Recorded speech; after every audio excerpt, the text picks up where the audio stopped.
job opportunities. And I want to challenge research institutions. Let's look at lived experiences. We are connecting these people, but we do want to hear from them. What are they gaining from this connectivity? I think that is very key for us so that we can continue improving and providing what is needed. Akili unde ni miongoni mwa maelfu ya ujuzi wa kidijitali ambao Wakenya wanahimizwa kufuata ili kuziba pengo la ajira. Another area that is really growing and is big is in the digital marketing space. So something as simple as search engine optimization. I'm saying this because majority of us are students, so for them just to take note. And then there's social media management. What we have been asking the media to do is also to migrate and get jobs through content creation on the digital platforms where information flows very fast. The main purpose for the digitalization of this institution is to at least empower youth with the technical skill to incorporate with the digital skills. Waziri mwenye mamlaka makuu Musalia Mudavadi alikariri kujitolea kwa serikali kuleta mageuzi kamili ya kidijitali. Alisema angalau 85% za huduma za serikali sasa zinapatikana mtandaoni na mipango inaendelea kuweka michakato zaidi ya kidijitali kama vile kuajiri maafisa wa usalama. Na hatimaye tutaanza kuhakikisha kwamba efficiency inaingia kila pahali. Nikiripotia Darubini kutoka kaunti ya Kakamega, mimi ni Wycliffe. Kwingineko ni kwamba Rais William Ruto leo amekutana na Rais mstaafu Uhuru Kenyatta katika nyumba yake ya familia katika eneo la Gatundu, ambapo alijadiliana kuhusu masuala muhimu ya kitaifa na kikanda, ikiwemo haja ya kuafikia makubaliano mapana na jumuishi ya kisiasa katika uongozi wa nchi. Wawili hao pia walisisitiza umuhimu wa kukuza uhusiano wa kikazi wa kitaifa, uzalendo na uwiano kati ya Kenya na wadau wote, ikiwa ni pamoja na asasi tatu za serikali na viongozi wa kidini ili kuhakikisha uthabiti wa pamoja wa kitaifa. Vilevile walijadili kuhusu kugombea kwa Raila Odinga kwa wenyekiti wa Tume ya Muungano wa Afrika na kutoa wito wa kutatuliwa kwa haraka kwa masuala ya mahakama kuhusu kubuniwa upya kwa tume ya IEBC. Asante.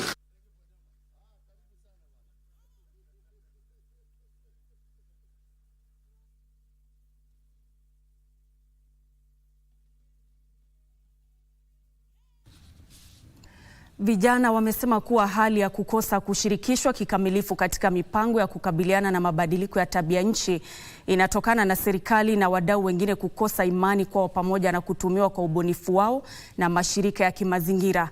Wakizungumza wakati wa warsha ya kuwapa vijana uwezo wa kuhusika katika kukabiliana na mabadiliko ya tabia nchi jijini Nairobi, washiriki wakiongozwa na mwakilishi wa masuala ya jinsia na uongozi wa Umoja wa Mataifa Helen Muchunu na mshirikishi wa vijana katika jopo la kutetea masuala ya mabadiliko ya tabia nchi humu nchini Modesta Lin, walihimiza serikali na wadau wengine kutunga sera ambazo zinajali na kushughulikia masuala ya vijana. When we used to say the youth are leaders for tomorrow, in Kenya, where the youth make 75% of the population, this inclusion is monumental, but let's not sugarcoat the reality that young people still face systemic barriers to meaningful participation. This is why today we have this important workshop and is very critical. It's about to break down those barriers, amplifying the youth voices, and ensuring that your ideas are not just heard but acted upon. Ladies and gentlemen, Kenya is stronger, is not a stranger to the harsh realities of climate change. We are committed to working and empowering you to lead, to innovate, and to create solutions that work for your generation and for your future generations. In terms of innovation, can we also have more ways of upscaling innovations, and rather not just startup money, but also funds that can be able to channel into beyond just the starting up, but also the upscaling of some of these ideas. Kwingineko ni kwamba serikali inawataka wale wanaotumia droni wazitumie kuambatana na kanuni zilizowekwa. Halmashauri ya uchukuzi wa ndege nchini imesema kuwa licha ya mageuzi yaliyoletwa na teknolojia hiyo katika sekta ya filamu na uandishi wa makala, ni sharti utumiaji wake uchunguzwe ili kuhakikisha kwamba haingilii usalama na usiri wa anga ya Kenya.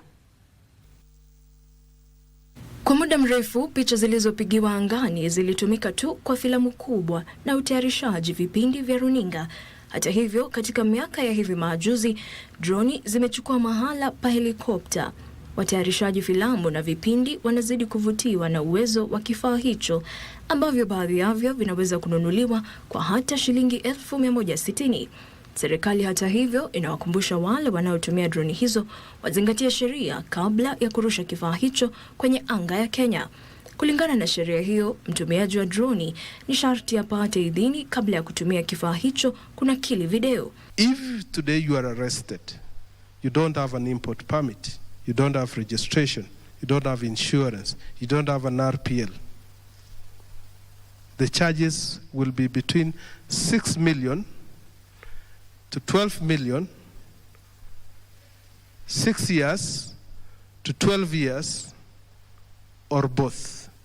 Halmashauri ya uainishaji filamu nchini ikikiri ukuaji wa sekta ya filamu humo nchini, ilikariri kwamba ni sharti filamu ziwe na hadhi na kudumisha amali za kifamilia. The platforms such as Meta and TikTok are only able to monetize content that is not rated adult content. So it's important that we work towards creating clean content so that we enjoy the benefits of our skills as creatives. Serikali katika miaka iliyopita imeonekana kudhibiti utayarishaji na utazamaji wa filamu, zikiwemo zile zinazotayarishwa na kutambazwa humo nchini. If you create content that the one we call is very nice but is adult, it will be what? Yes, it will be a spike for the night when these adults are awake. There are very few adults. Most of the people are asleep. The next morning it's forgotten. You will not be able to monetize that content. Jacqueline Masharia, Darubini.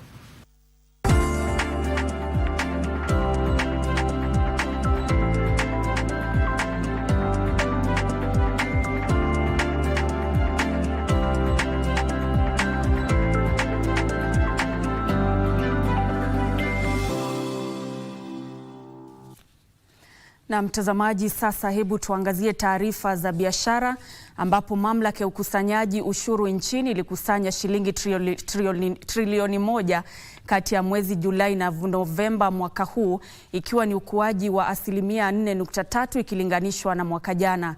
Mamlaka hiyo inasema kuwa mapato hayo yaliathiriwa na masuala mbalimbali ya kiuchumi. Haya hapa maelezo zaidi katika kapu letu la biashara. Mamlaka ya ukusanyaji ushuru nchini imesema pesa zinazokusanywa kila mwezi kutoka kwa ushuru wa forodha zilizidi shilingi bilioni 70 kati ya mwezi Agosti na Novemba mwaka huu. Hii ilisaidia kuimarisha mapato jumla kati ya mwezi Julai na Novemba mwaka huu hadi shilingi bilioni 359.571, ikiwasilisha ukuaji wa 5.9%. Ushuru wa ndani ulifikia shilingi bilioni 643.790 kati ya mwezi Julai na Novemba mwaka huu, na hivyo kuchangia ukuaji wa mapato wa 3.5%. Wakati huo huo, Wizara ya Utalii inalenga kuvutia watalii milioni 2.5 kati ya mwezi Julai hadi mwisho wa mwezi Juni mwaka ujao. Hili litakuwa ongezeko kutoka watalii milioni 2.18 waliozuru nchini kufikia mwezi Juni mwaka huu. Hili lilijitokeza wakati wa mkutano wa tathmini ya utendaji kazi kati ya naibu mkuu wa wafanyakazi katika Ikulu Eliud Owalo na maafisa wa Wizara ya Utalii na Wanyamapori wakiongozwa na Waziri Rebecca Miano. Overall, why we are institutionalizing performance management is to ensure that we get results. We move from a situation where everything is based on rituals and formalities to a culture of results in the public service. You are aware that everything that we do is financed by public resources. I look forward to some of the parameters that we have, like the tourist earnings, tourist numbers, the support in human-wildlife conflict, And one exciting one is that we were supposed to provide water to the communities. Na takriban familia 1133 katika kaunti kame zinatarajiwa kunufaika na mpango wa kutoa pesa wa Safety Net Cash Transfer kama sehemu ya mkakati wa kupambana na ufisadi. Katibu katika Wizara ya Utunzi wa Jamii na Masuala ya Wakongwe Joseph Mutari amesema kuwa mpango wa kutoa pesa wa Inua Jamii unatarajiwa kuongeza idadi ya watu wanaonufaika na mpango huo kutoka watu milioni 1.7 hadi watu milioni 2.5. Inua Jamii is giving money to those who are vulnerable. We want to see can we try and handle those who are very poor, give them the cash, at least they're able to put a meal on the table. Na hatimaye biashara ndogo na za kadri katika mfumo wa kuboresha thamani ya vyakula vya kilimo magharibi mwa nchi zitapata ufadhili wa gharama nafuu kwa hisani ya mpango wa GIZ. We also have the enterprises that have grown. These are growth stage enterprises. We have an approach called SME Loop that is supported by GIZ. Through the SME Loop as well, we support growth stage enterprises. And we again have business coaches who support the enterprises. Hii ni sehemu ya shilingi bilioni 2 ambazo serikali ya Ujerumani imetenga ili kuharakisha maendeleo na mafunzo ya kilimo. Ndutamo Kami, Darubini.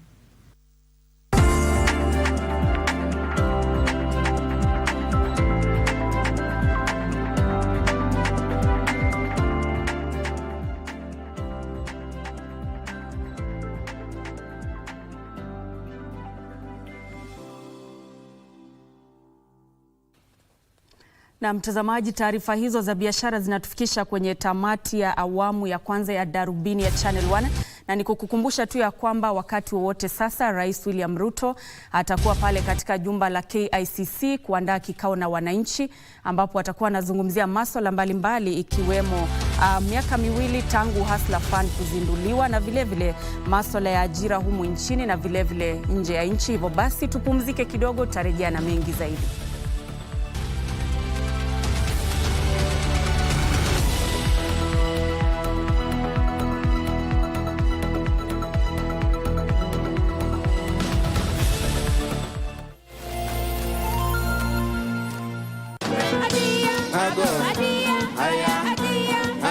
Nomadic Arts Festival happened last Friday at the Chandaria Auditorium. There was a spread showcasing beautiful accessories from necklaces, bracelets, and headpieces, among others.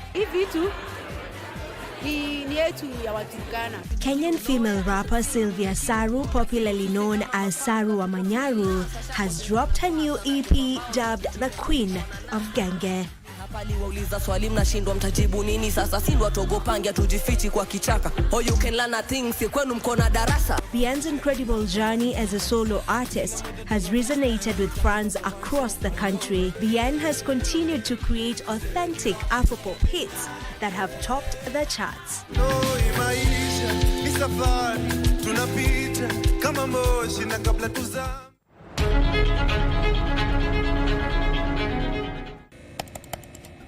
Technology has become a crucial part of our society. Without technological advancements, so much of our everyday lives would be drastically different. As technology develops, it strives to fulfill the changing needs of society. This means that technology exists to help us achieve the things that we wouldn't be able to achieve without it. Take on Tech looks at the advantages and downside of technological innovation in a world that is becoming increasingly dependent on new digital technologies. Every Monday at 10:30 p.m.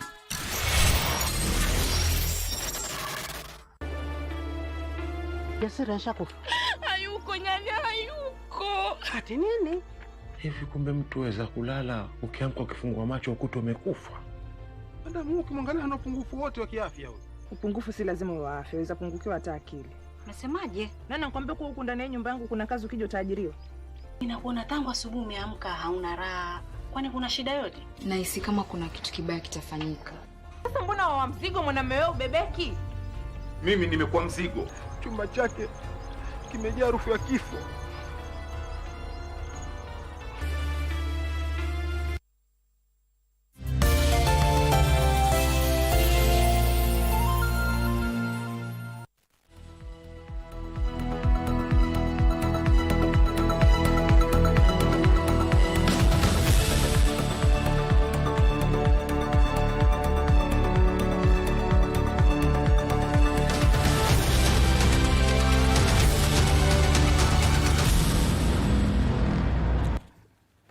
Na shukran sana mtazamaji kwa kuendelea kuwa nasi, na ikiwa unajiuliza ni kwa nini leo hii tukakuletea taarifa za Darubini mapema, ni kwa sababu wakati wowote sasa Rais William Ruto atakuwa pale katika jumba la mikutano la KICC, ambapo atakuwa anazungumza na wananchi katika kikao na wananchi, ambapo tu atakuwa anazungumzia masuala mbalimbali yanayoliathiri taifa hili. Atakuwa tu anapata ile fursa ya wananchi kumuuliza maswali kama tunavyoona sasa hivi.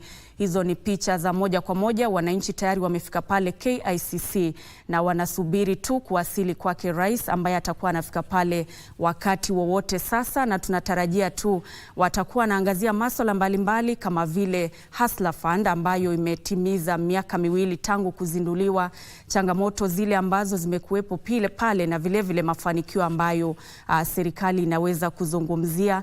Vile rais atakuwa anaangazia masuala kuhusiana na ajira nchini na kimataifa, na vile masuala ya nafasi zilizoko katika sekta ya uchumi wa kidijitali miongoni mwa masuala mengine. Hivyo basi mtazamaji, wakati ambapo rais atawasili, tutakuwa tunakupeleka pale moja kwa moja ili tupate anachozungumza na wananchi.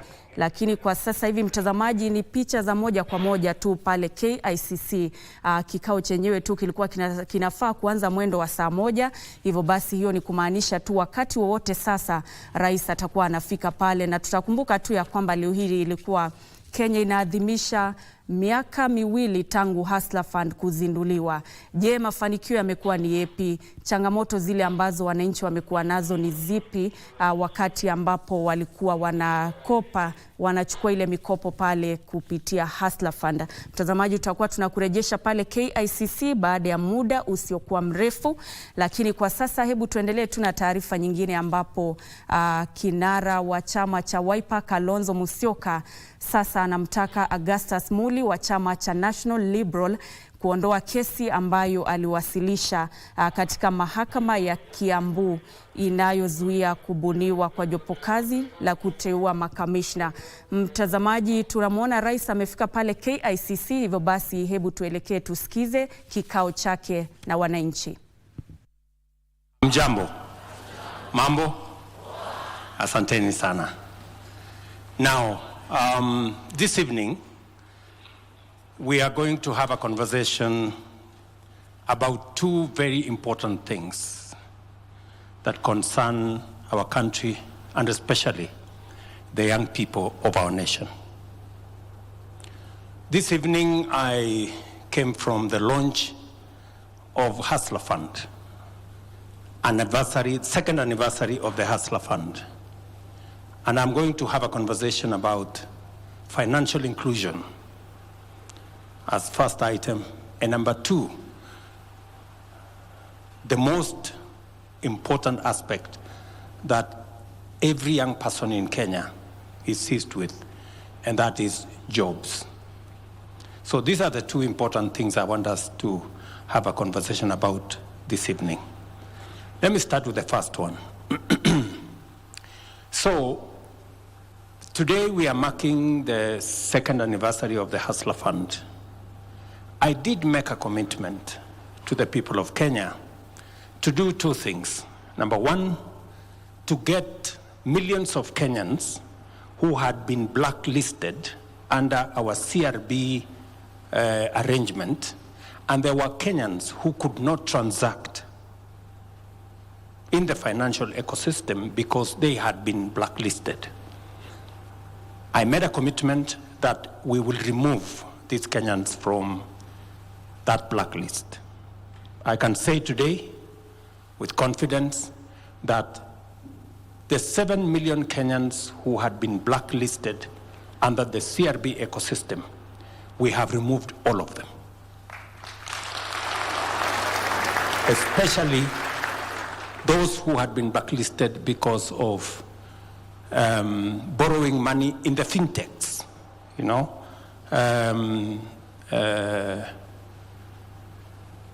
The whole, you know, the whole fintech ecosystem, the borrowing that many people here, because they borrowed 100 shillings, 500 shillings, 2,000 shillings, they were taken to a blacklist.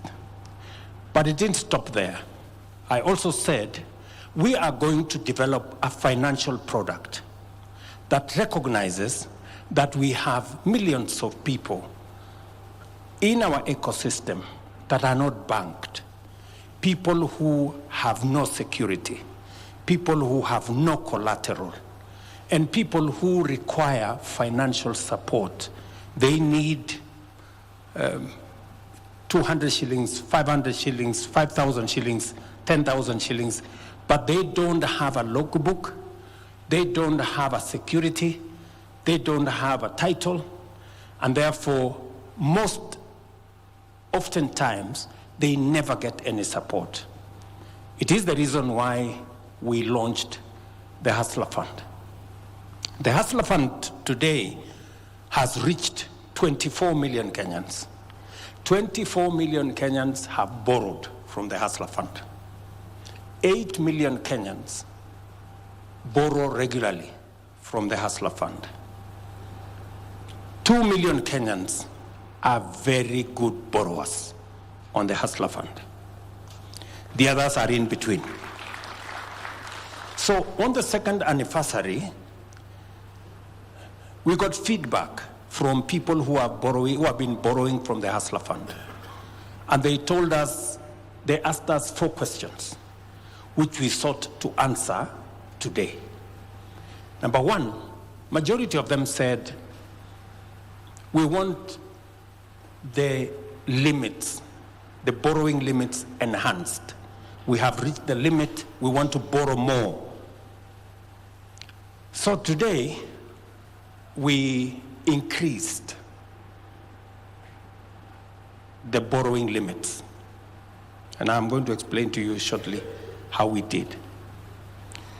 The other thing we did today is to consolidate the collateral enterprise, that even though you may not have a title, or you may not have a logbook, or you may not have a security, today, using the information we have gathered over the last 2 years, we can today, with the benefit of information, confidently assign borrowers in the Hustler Fund ecosystem a credit score.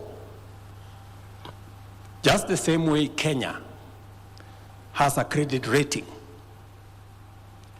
Every borrower and all other countries have credit ratings.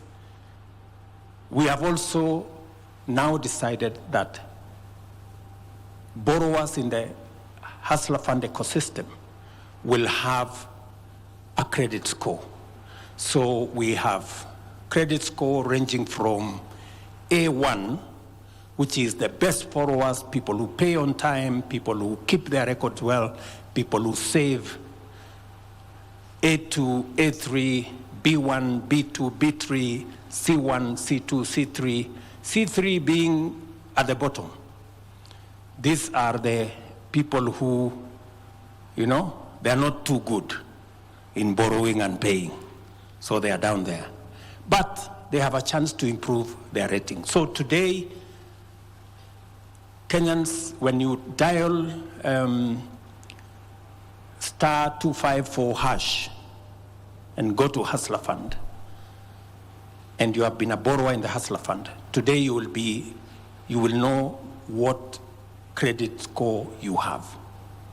And that credit score is your new title, is your new logbook, is your new security. You can actually go to a financial institution and say, this is my credit score.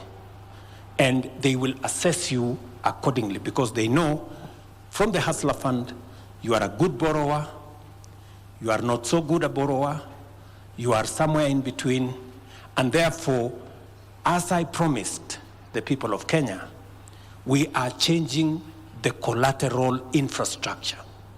You don't have to have a title to be assessed for financial support. You don't have to have a logbook for a car.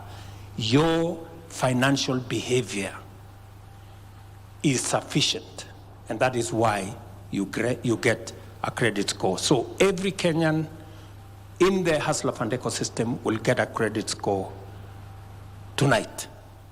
That process is going on with our telcos. That's number one. Number two, because we got requests that many of the borrowers have reached the limit and they wanted to borrow more, we decided to develop a product called bridging loan. And today we launched that product where the good borrowers will triple their credit limit. For example, those whose limit is 50,000, from today they can borrow up to 150,000. Those who are at 2,000 will borrow up to 6,000. Those who are at 20,000 will borrow up to 60,000. There are others in different categories whose limits will have a multiplier effect of 3, as I said, 2.5 in some cases, double in some cases, 1.5 in some cases, a total of 1.5 million borrowers in the Hustler Fund tonight will get new enhanced credit limits. That is the second item that is going to happen. And it is because of the feedback we got from the borrowers in this ecosystem. Number 3, many borrowers have told us 14 days is too short a period for us to pay back. Can you consider doubling that term loan, that term? Again, today, under the bridge loan, we have increased the time you will take to pay from 14 days to 30 days. And you can continue from there. The fourth thing we have done today, again, is to have a conversation about what borrowers have asked us. What happens to our savings? As you are aware, when you borrow in the Hustler Fund ecosystem, saving is mandatory. And saving is mandatory because in Kenya, we have a serious gap in borrowing. It is one thing that I made a commitment to this country that we must rethink our borrowing.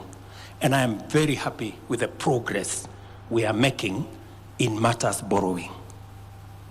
Not just in Hustler Fund, but globally as a nation. Those of you who may want to know is that our savings as a percentage of GDP has always been in the region of between 8 and 12%. Other countries in our category are in the region of 25%, others 40%. China, for record, is at 55%.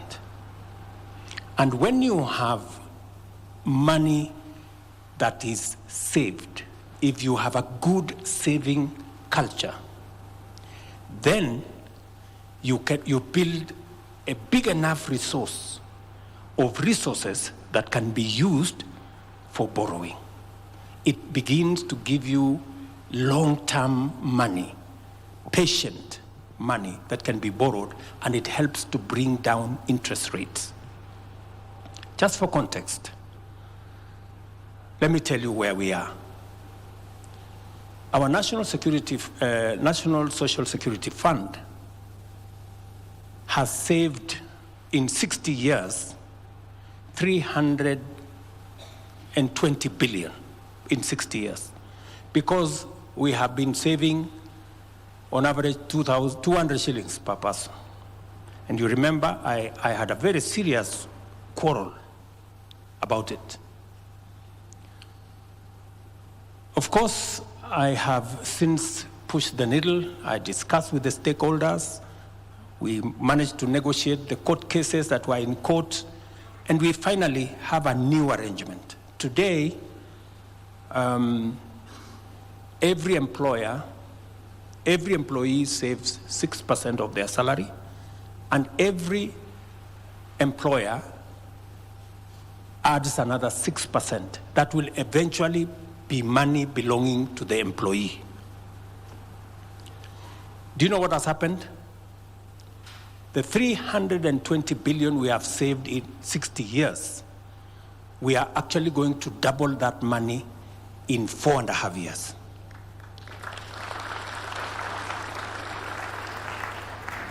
That is the kind of difference that savings is going to make.